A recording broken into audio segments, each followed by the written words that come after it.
Hello students, मैं हेमलता सिंह आज आपको कक्षा 10 के अध्याय 2 को पढ़ाऊंगी, जिसका नाम है संचार के प्रकार एवं माध्यम। बच्चों, आज का हमारा टॉपिक है कंप्यूटर नेटवर्क।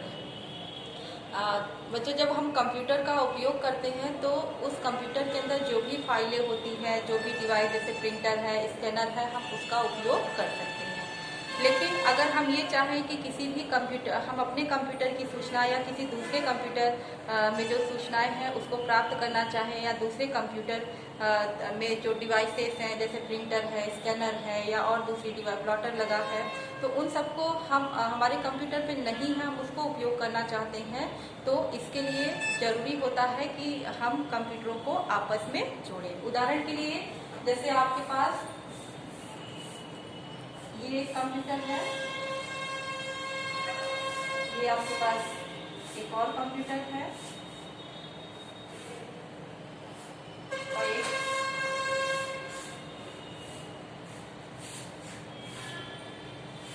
आप ये समझिए, ये है आपका कंप्यूटर ए,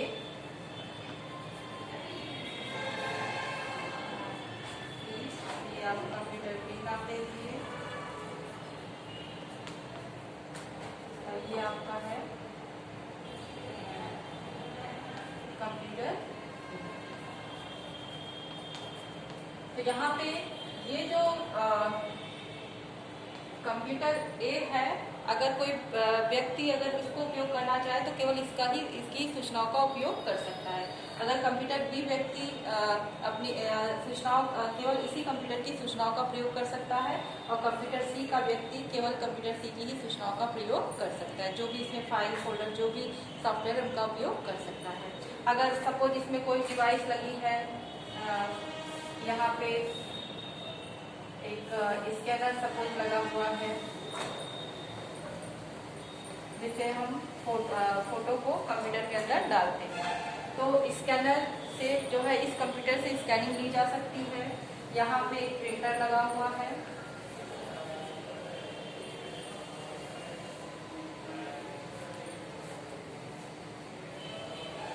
और इस प्रिंटर से इस कंप्यूटर पे प्रिंट आउट ले सकते हैं। लेकिन अगर हम ये चाहें कि इस कंप्यूटर से प्रिंट आउट लेना चाहें तो हमें इस कंप्यूटर पे भी प्रिंटर को लगाना पड़ेगा।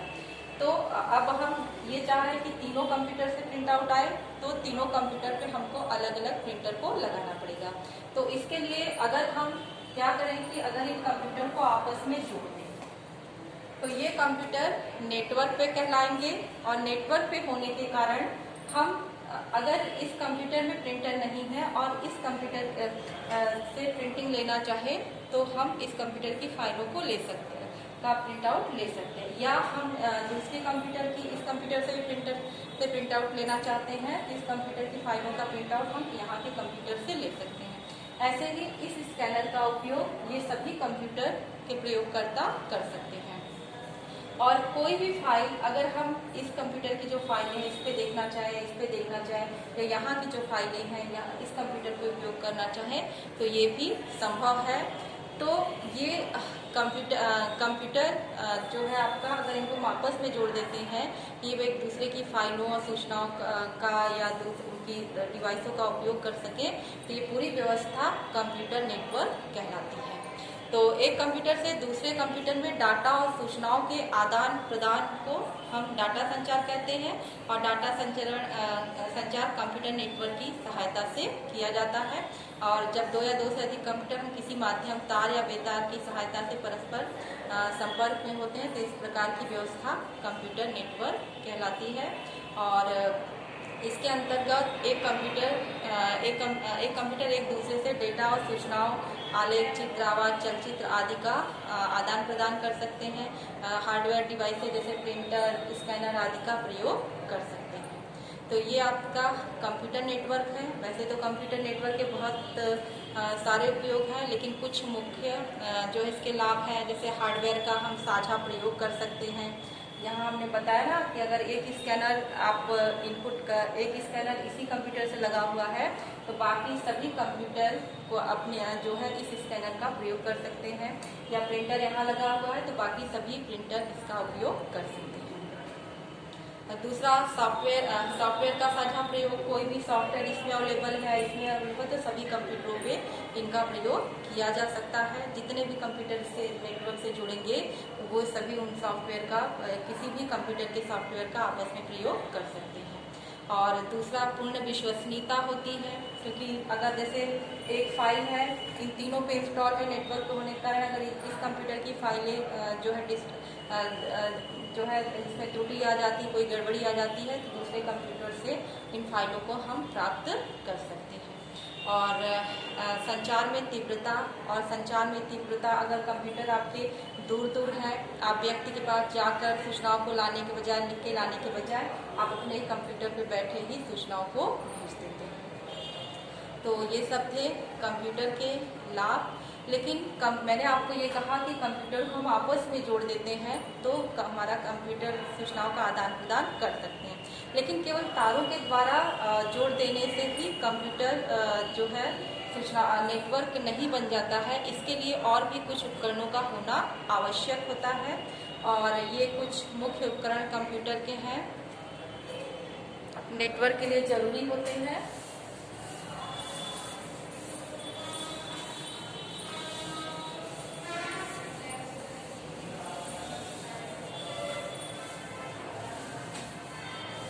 जिसमें आता है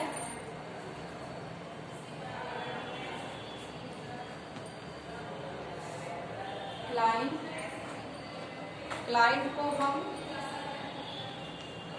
नोड भी बोलते हैं, और यह एक कंप्यूटर नोड होता है जो सर्वर की सेवाओं का प्रयोग करता है। नेटवर्क प्रणाली पर कार्य कर रहे सभी कंप्यूटर सर्वर से ही जुड़े होते हैं। ये सभी क्लाइंट कंप्यूटर सर्वर से जुड़े होते हैं, और उपयोगकर्ता जो है इन्हीं जो है सर्वर की सूचनाओं का प्रयोग इन्हीं क्लाइंट कंप्यूटरों का प्रयोग करके करता है। और ये जो है जिनमें हार्डवेयर सॉफ्टवेयर सभी प्रकार की सुविधाओं का ये प्रयोग कर सकता है। दूसरा है हमारा सर्वर कोई अलग से कंप्यूटर नहीं होता है, ये एक ऐसा कंप्यूटर ये भी एक कंप्यूटर ही है, लेकिन ये ऐसा कंप्यूटर होता है जिसकी मेमोरी क्षमता अधिक होती है, कार्य करने की क्षमता अधिक होती है, जिसमें बहुत अधिक डाटा स्टोर होता है। और सभी क्लाइंट कंप्यूटर जो कंप्यूटर है वो इस सर्वर कंप्यूटर से जुड़े होते हैं, और इसके द्वारा नेटवर्क कंप्यूटरों की फाइलों और अन्य संसाधनों का साझा उपयोग तथा प्रोग्राम का संचालन किया जाता है। और इसकी जैसे कोई भी सारे कंप्यूटर जो है इस सर्वर कंप्यूटर से जुड़े हुए होते हैं, और सभी कंप्यूटर के उपयोगकर्ता जो भी कार्य करते हैं, किसी फाइल को एक्सेस करना है, किसी हार्डवेयर डिवाइस का उपयोग करना है, तो ये सर्वर की सहायता से ही संभव हो पाता है। तो पूरा नेटवर्क यहाँ पे जो है सर्वर का होना जरूरी है। लेकिन यहाँ अब ये सर्वर भी आपके जो है नेटवर्क में जो व्यवस्था होती है जोड़ने की वो अलग अलग होती है, वो आपको आगे बताऊंगी।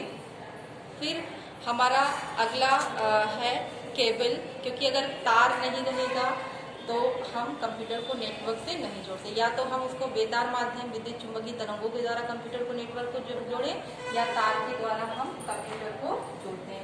तो तार में मैंने आपको व्यावर्तित युग्म तार बताए थे, समाक्ष तार बताए थे, फाइबर ऑप्टिक केबल बताए थे।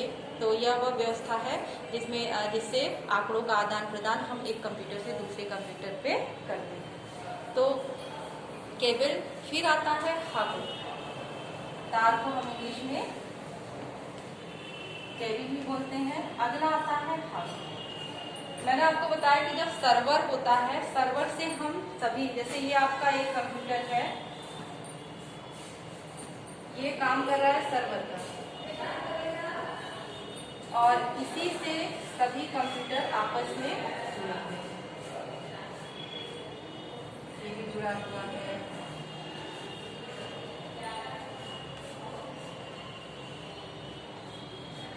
ये भी जुड़े। ये सभी कंप्यूटर सर्वर से है, ये सब क्या है आपके क्लाइंट कंप्यूटर। तो इसमें जो क्लाइंट कंप्यूटर, अब ये सारे क्लाइंट कंप्यूटर इस सर्वर से जुड़े हैं, तो इसमें इतने पोर्ट नहीं होते हैं कि ये सबको अपने में जोड़ लेगा, क्योंकि जैसे जो पोर्ट होना चाहिए इनको अटैच करने के लिए। तो हब जो है एक ऐसा डिवाइस है, एक ऐसा ये जो है एक साझा बिंदु जो है सभी कंप्यूटरों को जो है इस पोर्ट से जोड़ा जाता है, सर्वर को भी इस हब से जोड़ दिया जाता है, हब के पोर्ट से। और ये एक आयताकार बॉक्स की तरह होता है हब, और जिससे सभी कंप्यूटरों को हम नेटवर्क से जोड़ते हैं। सर्वर भी इसी हब से जुड़ा होता है और बाकी सब सारे क्लाइंट कंप्यूटर भी हब से जुड़े हुए होते हैं। अगला आता है नेटवर्क ऑपरेटिंग सिस्टम।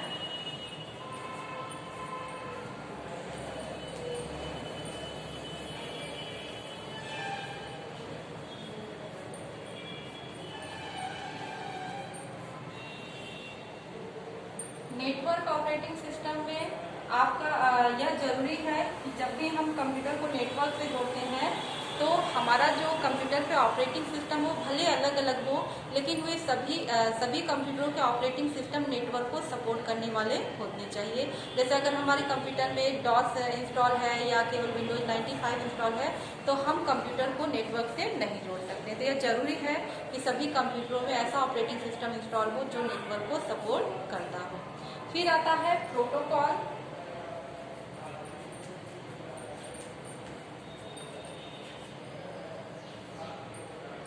प्रोटोकॉल के बारे में मैंने आपको बताया था कि प्रोटोकॉल जो है नेटवर्क के नियम होते हैं, जो कि जब कंप्यूटरों को हम सेंडर से रिसीवर तक भेजते हैं तो उनके बीच एक तारतम्यता सिंक्रोनाइजेशन बनाने के लिए प्रोटोकॉल का प्रयोग किया जाता है। कि जैसे सेंडर हो सकता है कि सेंडर बहुत अधिक स्पीड से डाटा को भेज रहा हो और रिसीवर उसको एक्सेप्ट नहीं कर पा रहा हो, प्राप्तकर्ता कंप्यूटर से एक्सेप्ट नहीं कर पा रहा हो, या सेंडर ही मैसेज को नहीं सेंड कर पा रहा है, रिसीवर प्राप्तकर्ता मैसेज को जो है रिसीव करने के लिए बैठा हुआ।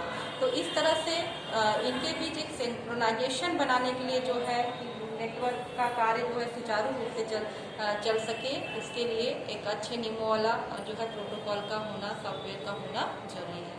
तो ये थे कंप्यूटर के जो है नेटवर्क के तत्व या